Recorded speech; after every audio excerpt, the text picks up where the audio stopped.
Now that I've been in Sucre for almost 2 weeks, I have a pretty consistent routine worked out. I wake up early, 5 o'clock, and go running in the city streets before all the traffic comes out. This has been how I'm able to explore the city. I don't take my phone with me. I do this to force my own attention on my bearings and situational awareness. I'm in a hostel in the center of the city. It's right near the Plaza de 25 de Mayo.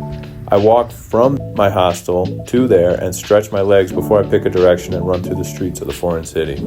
The only company I have are the ladies sweeping the streets and the packs of street dogs who occupy canine exclusive territories and enforce them by barking at me as I pass. My favorite route so far goes north. There's a mountain up there at the top of Sucre, and it's a good place to look out over the whole city and fortify the many straight lines in my mental map until I really know the place. I find this is the best way to explore a place, on foot. It's not just for cities either. I've walked in the wilderness to learn it as well.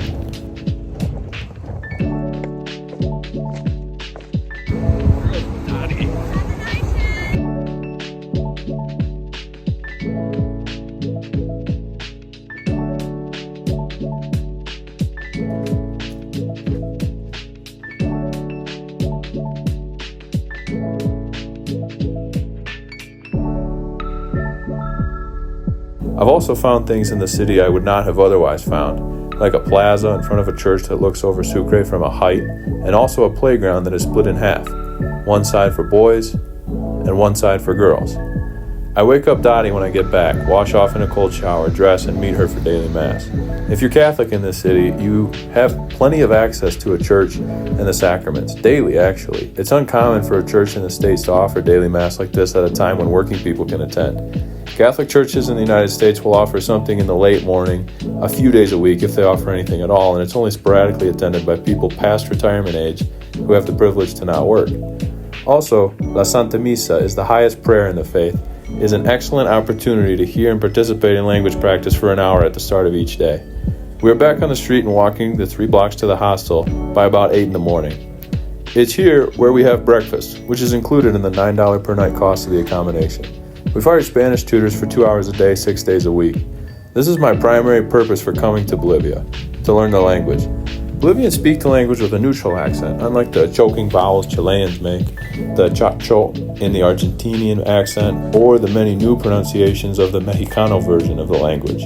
I'm sure that's something I can tackle at a future date, but I wanted to set a grammatical foundation with minimal local exclusivity. There's a whole lot of reasons I need to learn Spanish, which are maybe better reserved for another story, but the important part is that I'm finally doing it. I practice on my own by journaling about my day in Spanish and reading the childish prose out loud to flex my tongue into its new positions. I also force myself to talk to strangers. I cheat this process by carrying a script of my part of the conversation that uses new vocabulary. I keep it in a blue notebook and record my side of the conversation in a video to show my tutor and accept feedback in the next lesson. It's difficult, extremely difficult. I've built a life on constant growth and change, and this has been one of the most demanding mental challenges I've chosen. It makes my head hurt. There are now 2 words for everything, one in my mother tongue and one in the new language. I get confused. The pressure inside my head makes me want to literally pick up smoking again just to relieve the stress of it all. I reinforce the tutoring with Latin American music and an occasional video as well. The music is easy to listen to. The stuff that's popular right now in South America emphasizes a catchy beat and repeated words. Although that's pop music all over the world. I find myself listening to the music instead of the lyrics, and I'm not attaching any meaning to the sounds the singer makes with their mouth. The music might help with improving my accent, but little else. One woman I talked to was a teacher retired from a 30-year career. I only knew this by introducing myself and talking with her as long as my limited vocabulary would allow. She talked with me a lot longer than any person had before. She had the patience to ask questions in 3 different ways until she spoke a word my ears recognized, and then I could make an answer. It made me a lot more comfortable to talk, but I was still short of breath and exhausted by the time I left. I've been in some pretty tricky situations, but speaking a new language in a country where English isn't even a fallback option is the most mentally demanding of all of them. It has been less than 2 weeks since I started this process, so I'm not anywhere near the time where I have to prove proficiency or quit altogether. There's many opportunities to unwind here, though, especially with food. I tend to eat my problems, and this is a phenomenal place to be a big eater. There's food everywhere. You can't get away from it. Dotti finishes her lesson at noon, and mine doesn't start until 1, so every day we have an hour to get out there and hit the second floor of the central market where there is table after table of shared dining. Each table is serviced by a tiny kitchen at the end of it, and usually there are 2 women running the little station that serves up to about 12 people at a time. One makes the food, and the other walks the floor hollering at people to come and eat with them instead of their competitors. I just go to the first one that makes a big pitch because the food is foreign and it all tastes good to me, so what's the point in passing a table with an empty seat and a big plate of something just waiting for me? I present my homework, and we watch videos of me talking to strangers back at the classroom. I learn and practice new words, and after 2 hours the lesson is over and I sit at a table to study or head back out on the street to browse and find someone to talk to. The afternoons are tough. I want to do more Spanish, but by that hour I am so burned out from studying and the tutoring that I usually don't get much productive practice before first dinner. Dotti and I walk down to the market street. About the time it starts to get dark, and pick a place to eat where there's tasty looking food on their grill. Like I said earlier, I eat my problems, and by the dinner hour, my mind is so bent by new words that I eat enough for a few people. Dottie's not as bad as me. She patiently waits for me to switch restaurants and eat a second dinner before we head back to the busy streets of Bolivia's White City at its peak hour of nightlife. Dottie, once again, you find yourself unprepared for the weather. No, it's raining everywhere. The children are still in the markets with their parents, and the teenagers and young adults are just starting to come into the streets for long nights of dancing and drinking. The city is safe.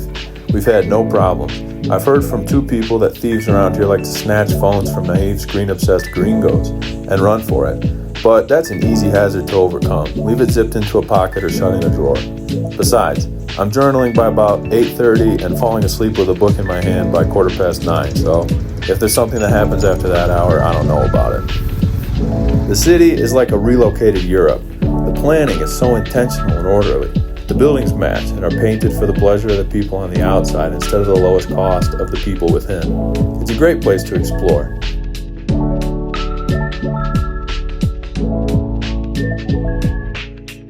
Some of the women have adopted Western dress, but most still wear the traditional garments of their culture.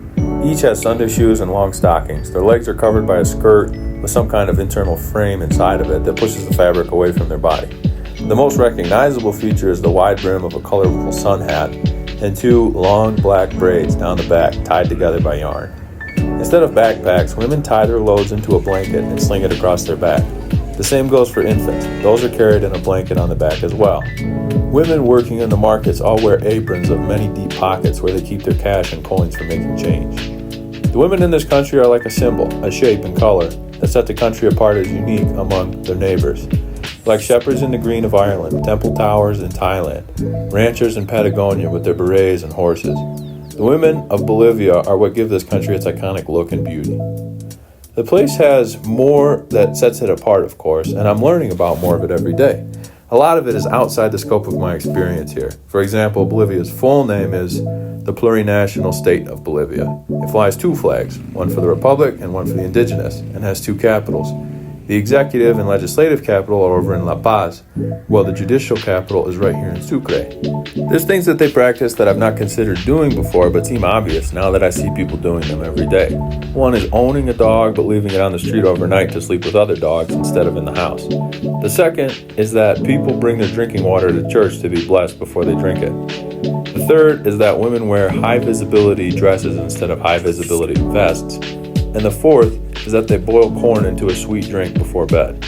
It makes sense. Corn is sweet and plentiful down here. Each kernel is the size of a pig's tooth, and the drink is quite tasty as well. That, in addition to the many things Bolivians do that are common in Latin America, but could be an anomaly in the weird countries, Western, educated, industrialized, rich, and democratic. They have daily markets where people buy what they can carry and eat instead of a carload at a time. The dogs are allowed to keep their freedom and reproductive organs. People present themselves well dressed on most days than not, and traffic is controlled by situation and fluid instead of governed by police enforced codes.